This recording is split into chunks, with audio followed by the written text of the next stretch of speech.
할렐루야. 오늘은요, 이 땅의 모든 교회들의 생일날이기도 합니다. 이 날을 통해서 교회가 시작됐기 때문에 어느 교회든지 간에 한 사람 한 사람 전도하려고 얼마나 애쓰냐고요. 근데 한 사람 한 사람 전도하기가 얼마나 힘든지 이런 말을 합니다. 하늘에서 별을 따오는 듯 이렇게 힘들다라고.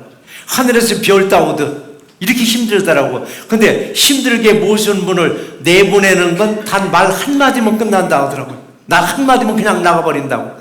옛날 같으면요, 영적으로 풍성할 때는 나가라 해도 안 나갔어요. 내가 왜 나가느냐고. 근데 요즘은 말만 조금 비이상하면은 여기만 교회하고 나가버리라고요. 이게 말고 영적 전쟁에서 점점점 영적으로 우리는 침체되어 가고 있다는 증거이기도 합니다. 그래서 영적 전쟁을 누구하고 싸움으로 비교하냐면 고레하고 새우가 싸움으로 비교합니다. 그럼 고레하고 새우가 싸우면 누가 이길 것 같아요? 고래가 이기겠죠. 고래가 한번 들이마시면 새우는 입으로 다 들어가니까 고래밥이 되니까. 근데 성가대원들 어떻게 생각해요? 고래하고 새우가 싸우면 누가 이길 것 같아요? 한국 사람들은요, 반드시 누가 이긴다고요? 새우가 이긴다고 그래요. 어떻게 새우가 고래를 이기느냐고요? 새우는 깡이 있습니다. 새우깡. 고래는 뭐예요? 밥이에요. 누구 밥이에요? 새우밥이더라고요. 그러니까 한국 사람들은 도저히 있을 수 없는 일을 헤쳐나가는 게 한국 사람들인 거예요. 그러니까 한국의 그 불모지와 같은 그곳에 복음화되는 걸 보세요. 그 깡으로, 우리도 마찬가지예요. 깡으로 예수님 찾으면요, 성령님이 반드시 저와 여러분들에게 임할 줄 믿습니다. 이 땅의 모든 생명체는요, 생일을 다 가지고 있습니다. 여러분 한 분 한 분에도 생일이 다 있습니다. 여러분이 집에서 고귀하게 키우고 있는, 누가 주인인지 잘 모르겠지만 이 반려동물도 생일이 있어요. 또 집에서 키우고 있는 그 반려식물, 요즘은요 동물들은 잘 안 키운대요. 왜냐면 동물이 죽고 나니까 너무 가슴 아리하니까 요즘은 식물을 키우는데 식물을 반려식물처럼 키운대요. 반려식물도 생일이 있더라고요. 그러니까 생일이 없는 것은 아무것도 없어요. 국가는 건국일이 있어요. 우리 건국 얘기 조금 한번 짚고 넘어가자고요. 대한민국 건국연도가 도대체 몇 년인지 아세요? 이거 이념에 따라서 이 꼬무질이 됐어요. 늘어났다 줄었다가. 어느 통치자는 아니야 1919년이야, 어느 통치자는 아니야 1945년이야, 어느 통치자는 아니야 1948년이야. 어디냐고요? 어느 연도가 대한민국의 건국연도냐고요? 꼬무줄처럼 줄었다 늘렸다. 안타까울 뿐이에요. 어느 단체든 어느 시사든 분명히 창립일이 있습니다. 그렇다면 하나님이 세운 이 교회의 시작점은 언제냐고요?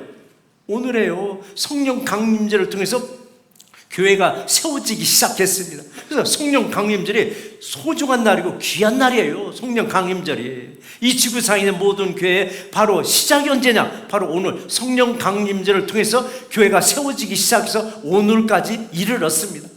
예수님이 부활하시고 40일 만에 승천하십니다. 승천하시면서 제자들에게 당부합니다. 예루살렘을 떠나지 말고 아버지께서 약속하신 것을 기다리라고 했습니다. 그리고 나서는 예수님 승천하셨어요. 그리고 열흘 만에 아버지께서 주시겠다는 약속, 바로 성령을 이 땅에 보내주셨어요. 그리고 흩어지지 말고 기도하라는 120여 명 그 성도들한테, 바로 제자들한테 성령의 충만하게 임재했는데 그때 집단으로 임재가 있었습니다. 오늘 시간에도 우리 새롭게 집단으로 성령이 임재해서 이 성령 충만한 그런 시간이 되기를 주의 이름으로 축원합니다. 오늘 하나님이 주신 말씀이 두 가지다. 첫 번째 말씀은 뭐냐? 우리에게 평강을 주셨습니다. 우리에게 평강을 주셨습니다. 오늘 본문에서 예수님은 두 번을 강조했습니다. 너에게 평강이 있을지어다라고. 평강이 있을지어다라고. 그럼 평강을 주신 그날이 언제냐고요? 그날이 언제냐고요? 19절 상반절에 보니까 이날 곧 안식 후 첫날 저녁 때라고 있더라고요. 이날 곧 안식 후 첫날 저녁 때. 예수님이 언제냐고요? 이날이라는 것은 부활하신 날 저녁 때. 부활하신 예수님이 누구를 찾아갔는가? 제자들을 찾아갔습니다. 제자들이 예수님을 찾아간 것이 아니라 예수님이 제자들을 찾아갔어요. 제자들이 지금 다 모여가지고 전전긍긍 고심하고 있었을 때입니다. 전전긍긍 얼마나 고심했겠느냐고요. 근데 부활하신 예수님은 일주일 간격으로 2번을 똑같은 장소를 갔어요. 바로 부활하신 날 저녁 때 제자들이 있는 곳에, 숨어 있는 곳에 찾아갔어요. 찾아갔는데 몇 명이, 12명 중에서 1명 가룟 유다가 자살하고 11명이 있어야 되는데 가보니까 1명이 또 모자라 10명이요. 누가 그 자리에 없었어요? 도마가 그 자리에 없었습니다. 그리고 다시 일주일 후에 또 갑니다. 그 자리에 똑같이 가서 보니까 그때는 몇 명? 11명이, 11명 도마가 왔었습니다. 사실은 제자들은 얼마나 근심하고 걱정이냐고요. 예수님은 이미 이제 자신들의 삶의 중심이 되던 예수님은 이제 잡혀가고 죽었어요 또. 그리고 이제 누가 두려우냐? 유대인들이 두려운 거예요. 유대인이 유대인을 두려워하는 겁니다. 이 두려워하는 유대인 누구냐? 사내들인 공회원들, 제사장, 바리새인들, 서기관들로 구성된 이 공회원들이 두려운 거예요. 그들을 피해서 이들은 숨어 있었던 것입니다. 숨어 있는 이곳을 예수님이 찾아오신 거예요. 찾아오셔서 두려움에 떨고 있는 제자들에게 첫 번째 주신 선물이 뭐냐? 너에게 평강이 있을지어다라고 했습니다. 오늘 시간 우리 모두에게도 평강이 임하기를 주의 이름으로 축원합니다. 예수님이 주신 평안은 사람이 주는 평안과 다르다고 했습니다. 세상에 주는 평안과 다르다고 했습니다. 평령이 우리에게 임할 때 우리에게 뭐를 줘요? 평안을 주시더라고요.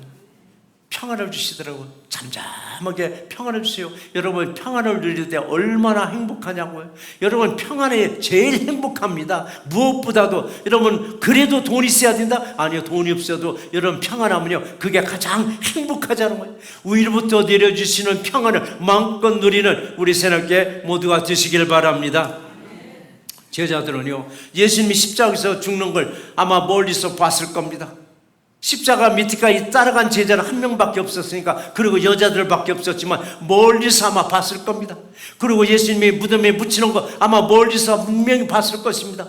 그러니까 예수님이 죽었다는 사실에 대해서는 한 점 의심이 없었습니다. 아, 죽었어. 왜 이렇게 의심이 없느냐? 두 눈으로 봤고 두 귀로 들은 거는요 의심하지 않습니다. 확신을 갖습니다. 그런데 죽은 예수님이 다시 부활했다는 것은 전혀 생각지도 못한 거예요. 전혀 생각지도 못하고 이들 나름대로 걱정거리가 하나 생겼습니다. 자, 이제 우리 예수님은 죽었어. 자, 우리는 예수의 제자라는 꼬리표가 하나 달렸는데 이 꼬리표를 떼지 않으면 살아가는데 굉장히 불편할 것 같으니까 이 꼬리표를 어떻게 할 것인가? 어떻게 할 것인가? 세상에 나가면 분명히 저는 실패한 예수의 제자들이야라고 분명히 손가락질할 텐데 이 꼬리표를 어떻게 끊을까? 요걸 걱정하고 있었습니다.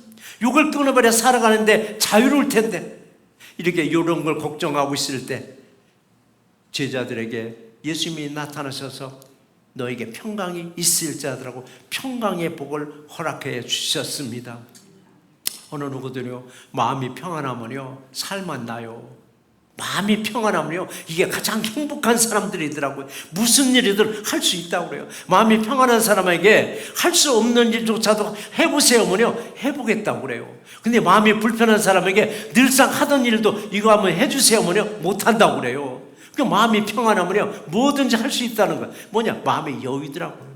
우리 이민자들의 하나의 문제가 뭐냐면 마음의 여유가 없어요. 늘 조급해요. 늘 빨리빨리 문화에 잡혀가지고 늘 조급한 거예요. 우리 마음의 여유를 좀 가져보시자고요. 마음의 여유를 갖는 분들은요 간간히 여행도 가시더라고요. 저 여행 가라고 그래요. 언제 가냐고요? 근력 있을 때 다니라고. 근력 있을 때 다니고 어느 분은 은퇴하고 요즘 은퇴 날도 점점 뒤로 밀어져가지고 은퇴하고 나면 너무 나이가 많더라고요. 근력 있을 때. 그러면 주일날 예배를 어떻게 해요? 아니 그곳에 가서 교회 찾아서 예배 드리고 여행도 즐기라고. 이게 마음이 여유더라고요. 어느 사람은 나는 도대체 바빠서 못 간다고. 우리 주변에 스테이트 파크도 얼마나 많으냐고. 거기만 가도 우리는 여유를 누리는데 마음의 여유를 여러분 우리가 주십니다. 뭐를 통해서? 평안을 통해서, 평강을 통해서. 예수님은 제자들에게 평강을 주시고는 21절에 이런 말씀을 하십니다. 아버지께서 나를 보내신 것 같이 나도 너희를 보내로라고 했어요. 하나님이 그 아들 예수님을 이 땅에 보내신 것 같이 예수님도 제자들을 보낸다고. 또 저와 여러분들에게도 세상으로 보낸다고. 왜 보내느냐고요? 세상을 가서 이기라고, 전도하라고. 우리는 세상을 이기면 뭐냐? 우리의 믿음이라고 있습니다. 믿음으로 세상을 이기는 우리 모두가 되시기를 주의 이름으로 축원합니다. 그런데 왜 예수님은 제자들에게 성령을 주시고는 왜 세상으로 나가라고 하는가?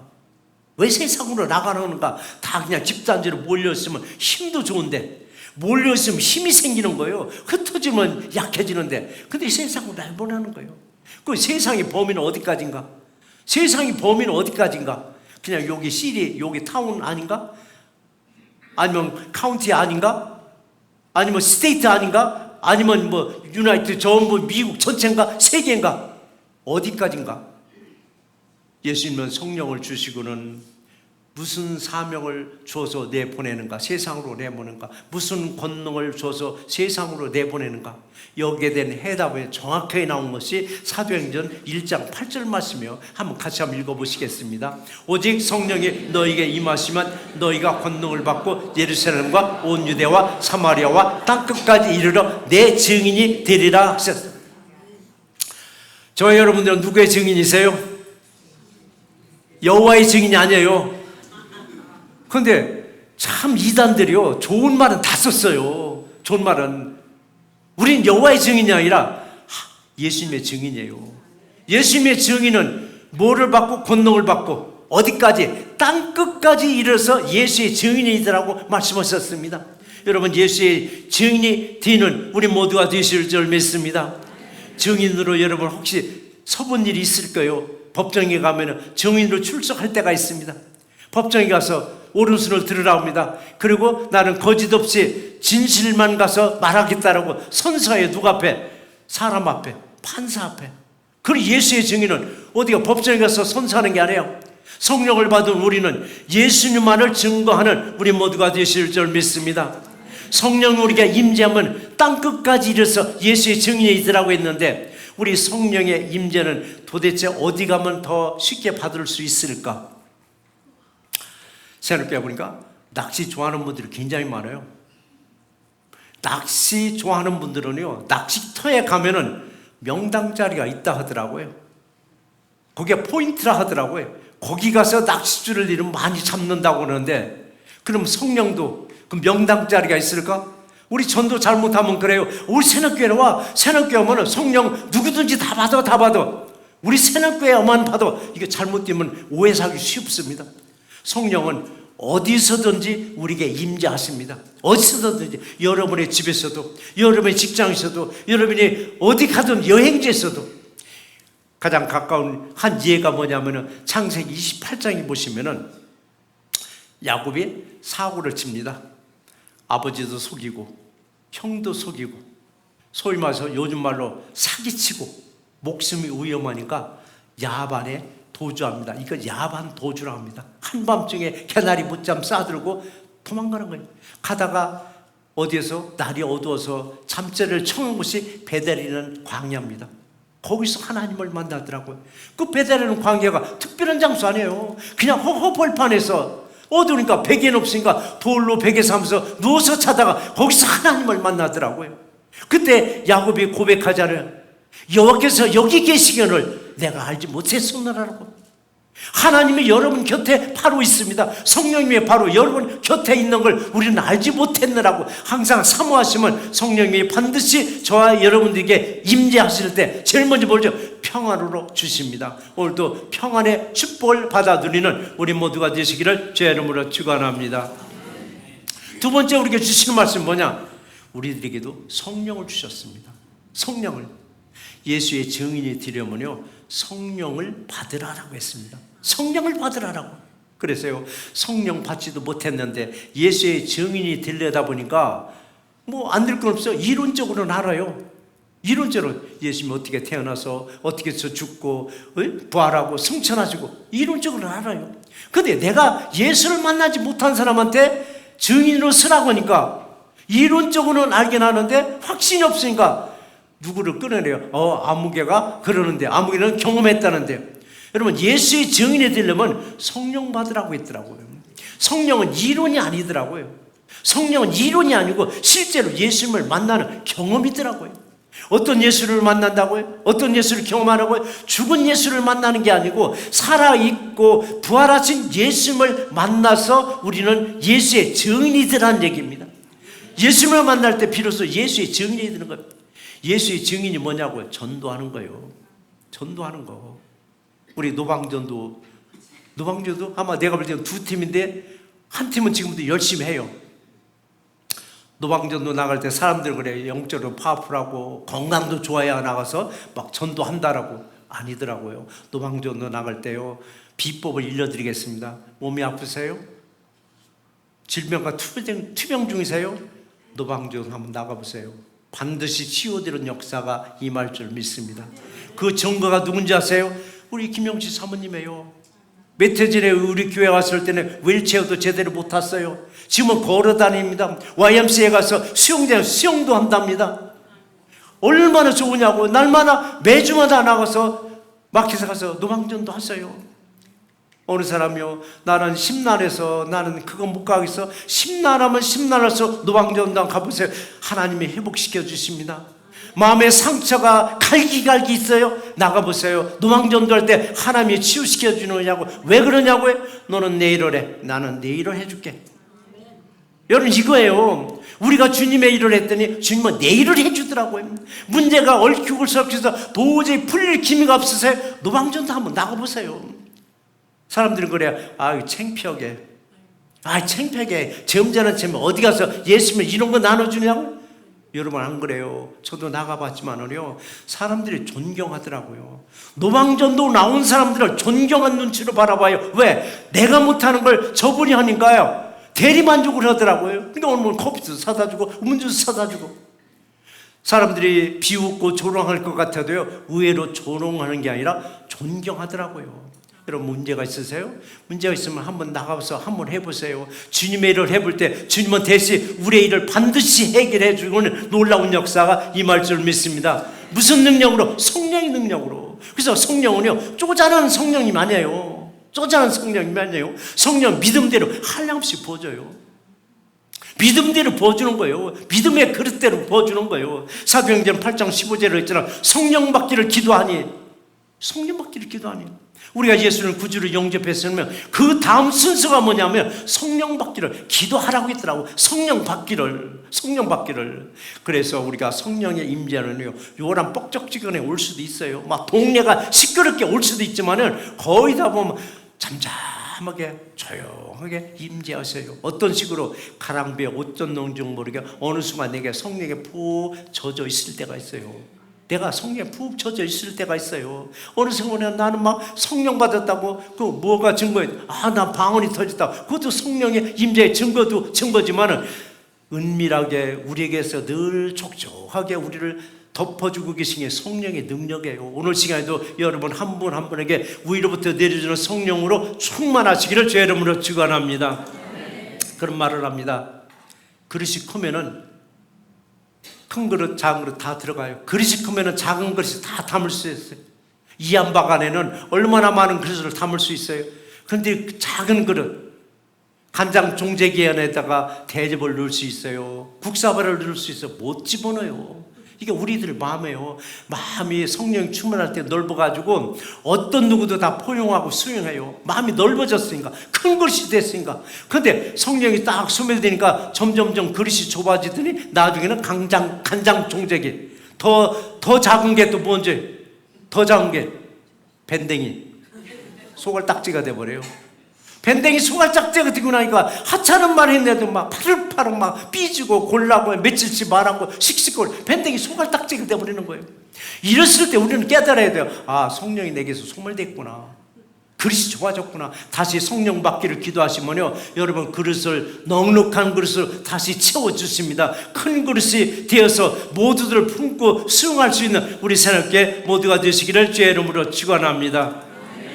성령이 임재하면은요, 우리 눈이 열려요.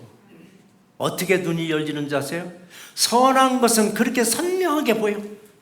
선한 것은 그렇게 선명하게 보이는데 악한 것은 잘 안 보여요. 그러니까 성령이 충만한 사람은요, 다 이쁘고 다 아름답다고. 여자들 보면 다 이쁘다고 그래요. 막 다 이쁘다라고. 근데 성령이 소멸되면은요, 다 못생기게 보여요. 우리가 성령이 충만할 때는 선한 것은 선명하게, 악한 것은 아예 안 보이게 만들어져요. 그래서 성령이 충만할 때 누구하고 가깝게 지냈더니 사람들이 보면은 저 사람 조심해, 저 사람 나쁜 사람이야, 저 사람 가까이 반드시 피해봐. 나쁜 사람이라고 하는데 내 눈에 보기에는 똑같은 사람인데 선하게 보이는 거예요. 착하게 보이는 거예요. 그래도 가까이 지는 게 또 그래요. 이 악한 세상에 조심할 건 조심하라고 또 권면해요. 그런데요, 성령이 함께 하시면은요, 어떤 현상이냐면 선으로 악을 이기게 만들어 주세요. 이게 성령의 역사요. 선으로 악을 이기게 만들어 주시는 거예요. 그러니까 아무리 악한 사람을 만나도요, 성령과 함께 가서 접근하면요, 그 사람이 변화시켜 버리더라고요. 근데 반대로 내가 성령을 소멸되고 세상적으로 함 충만해 보세요. 선한 것들은 희미하게 잘 안 보여. 악한 것들은 선명해 보여. 사람이 선명해 보이는 그 길을 따라가요. 그게 나도 모르게 악한 길로 가고 있더라고요. 악한 길로 가고 있어요. 성령의 시력이 약하면은 빨리 도수를 맞춰야 되는데, 성령의 시력이 약해서 잘 보이지도 않는데도 더듬더듬해서 결국 악한 것만 보이는 쪽으로 가고 있더라고요. 여러분, 그래서 내 눈에 안경이라는 말을 씁니다. 제가 아무리 좋은 안경을 써서 여러분이 주고 싶어도 여러분이 이 안경 무용지물이에요. 무용지물. 왜? 제 도수가 안 맞으니까. 가끔 그래, 밖에 나가서 보면 아이고 목사님 멋있네, 선글라스 썼네 그래요. 선글라스 썼느냐고. 그리고 들어와서 보니까 아니 언제는 안경 바꿔 썼느냐고 그래요. 금방 하얗게 또 클리어 돼버리니까. 제 안경이 자꾸 체인지되는 안경인데 그래 드릴까 했더니 드리면 뭐하냐고요. 근데 어느 거 달라오더라고요. 왜 했더니 알 빼버리고 알 빼버리고 틀만 쓰겠다고. 여러분, 성령의 시력이 약하면은요, 선한 것은 안 보여요. 악한 것만 잘 보이게 됐어요. 여러분, 성령은요, 우리에게 어떤 역할을 해주느냐 하면요, 필터 역할을 해줘요. 눈에도 필터가 있어가지고 악한 것들은 가려주고 선한 것만 보이게 하고, 귀에도 필터가 있어가지고 귀에 있어서 악한 말은 걸러버리고 선한 말만 들어오고, 우리 마음에도 필터가 있어서 그래도 눈으로 보고 귀로 듣는 거 혹시라도 넘어오는 거 있어 거기서 또 걸러버리고 마음에 악한 마음을 안 갖고 선한 마음을 갖게 해요. 그래서 내 입으로 나가는 말이 선한 말만 나갈 수밖에 더 있겠느냐고. 이 악한 역할을 다 걸러버리는 게 필터 역할 누구냐? 성령이 하시더라고요. 성령 충만으로 여러분 남들이 보지 못하는 믿음의 세계를 바라보시고, 그리고 하나님 나라를 눈으로 보면서 신앙생활을 하면서 승리하는 우리 모두가 되시길 바랍니다. 자, 오늘은 성령이 이 땅에 강림하신 날, 성령 강림절에 어떤 현상이 일어났는가 했더니 사도행전 2장 1절 2절 말씀 같이 한번 읽어보시겠습니다. 오순절 날이 이미 이름에 그들이 다 같이 한 곳에 모였더니 호련히 하늘부터 급하고 강한 바람 같은 소리가 있어 그들이 앉은 온 집에 가득하며 라고 했습니다. 가득하며. 이때가 언제쯤이냐고요? 예수님이 부활하시고 50일째 되는 오순이요. 이걸 구약에서는 오순절이라고 합니다. 구약에서 유대교에서 오순절은 어떤 날이냐면 출애굽하고 시내산에서 율법을 받은 날, 그래서 종교의 탄생일로 여깁니다. 유대교에서는 오순절을 종교의 탄생일로 여기고, 신약에서는 성령 강림절, 교회가 탄생한 날입니다. 그래서 구약과 신약에 같이 가는 절기가 꽤 많아요. 유월절도 마찬가지예요. 유월절. 구약에서 유대교에서 유월절은 민족의 탄생으로 여깁니다. 출애굽한 날이기 때문에. 신약에서 유월절 언제? 부활절이잖아요. 우리 새 생명을 얻은 날이에요. 그러니까 구약과 신약이 같이 절기가 가듯이 바로 오순절은 유대교에서는 바로 종교의 탄생이고, 우리에게는 교회가 탄생한 시점이 바로 우리 오늘 오순절, 바로 성령 강림절이기도 합니다. 그래서 현대교회에서도 개교의 어떤 형세도 참 중요하지만은 성령 강림한 날, 이 날을 우리는 기념하고 우리는 기억할 줄 알아야 됩니다. 그래서 저희 새날교회에서는 성령 강림절에 임직 예배가 있으면 이때 드립니다. 성령 강림절 때. 그리고 항상 우리는 성령 강림 때 성찬 예식도 드리곤 합니다. 그때 당시 성령을 강림, 성령 임재를 경험한 사람과 성령 임재를 경험하지 못한 사람들이 두 부류로 나눠지는데, 성령 임재를 경험하지 못한 사람들이 성령을 임재하고 성령을 경험한 바로 그 120명에게 뭐라고 조롱하느냐면요, 저 사람들이 세술에 취했다고 했습니다. 이게 사도행전에 나온 말이에요. 세술에 취해서 조롱했습니다. 오늘 시간에도 세술에 취한 듯 정말 성령으로 충만한 그런 시간이 되기를 주의 이름으로 축원합니다. 근데요, 성령 받았다고 자랑만 할 것이 아니라 나는 성령 받았다고 자랑을 할 것이 아니라 성령 받으면 우리에게 사명을 주셔요. 무슨 사명일까? 23절 말씀인데 같이 한번 읽어보시겠습니다. 너희가 누구의 죄든지 사하면 사해질 것이요 누구의 죄든지 그대로 두면 그대로 있으리라 라고 했습니다. 우리가 죄사함의 능력을 가진 건 아니에요. 우리가 죄사함을 할 수 있는 능력은 없어요. 우리에게 주신 사명이 하나 있습니다. 사명이 뭐냐면 복음전도예요. 이건 의무입니다. 복음이 뭐냐고요? 구원이에요. 더 나아가서는 예수의 삶이 복음이에요. 그런데 오늘날에는요, 예수의 삶을 잊어버려요. 예수의 삶을 잊어버리고 내 구원에만 몰두하는 거예요. 나만 구원받으면 된다고. 근데 예수의 삶을 잊어버리니까 악하게 살아가는 거예요. 악하게 살면서도 또 입이 훈련이 돼서 예수 믿으라고 권면해요. 예수 믿으라고 하면 사람들이 그래. 당신의 삶을 보니까 아이고 예수 믿으면 안 되겠네.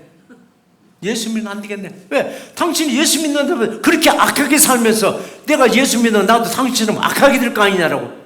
우리 정말 되돌아볼 얘기입니다. 교회 안에서만 선한 모습이 아니라 교회 밖에서 이 모습이 그대로 나왔을 때 사람들에게 예수 믿으라면 그래 당신 보고 네 예수 믿어야 되겠네. 그런데 예수의 삶을 자꾸 잊어버려. 우리는 예수의 삶대로 살아가면서 복음을 증거하는 우리 모두가 되실 줄 믿습니다. 주의 삶의 능력은 성령의 능력이더라고요. 저 복음을 받아들이는 사람에게 회개 역사가 임하더라고요. 이게 전도자의 개인의 능력이 아니라 전할 때 성령의 능력이더라고. 전할 때 우리는 뜬금없이 그냥 빈말로 예수 믿으세요 한마디 했는데 성령이 그 사람이 임재하니까 그래 알아 예수 믿을게 당신 교회 따라 나갈게 이렇게 전도드릴 때도 있는 거예요. 하나님이 급하면 그렇게도 쓰시더라고요. 항상 성령 충만한 상태로 복음을 전해 나가는 우리 새롭게 모두가 되시기를 주의 이름으로 축원합니다. 말씀을 한번 정리해 보겠습니다. 세상의 모든 생명체는 태어난 날이 있으며 어떤 단체도 설립된 날이 창립이 있듯이 이 땅의 모든 교회는 언제부터 시작됐을까? 예수님이 승천하시고 재림하기 전에 먼저 성령을 보내신 날이 오늘 성령 강림절이며 이날부터 이 땅의 교회들이 세워지기 시작했습니다. 우리 예수님은 승천하시기 전에 미리 제자들에게 성령을 받으라고 하셨으며 제자들은 평강으로 성령을 받았습니다. 예수님은 승천하시고 열흘 되던 날인 오순절에 예루살렘에 흩어지지 않고 기도하던 120여 명의 제자들에게 모두에게 성령이 임재하였습니다. 이날 여러 날에서 온 제자들에게 성령의 임재로 이들은 각국 언어로 기도하였으면 제자들은 주 예수를 믿으라고 전도하기 시작했습니다. 교회의 탄생일인 성령 강림절을 맞이해서 예수님의 제자들처럼 구원의 복음을 아낌없이 전파하는 새롭게 모두가 되시기를 주의 이름으로 축원합니다.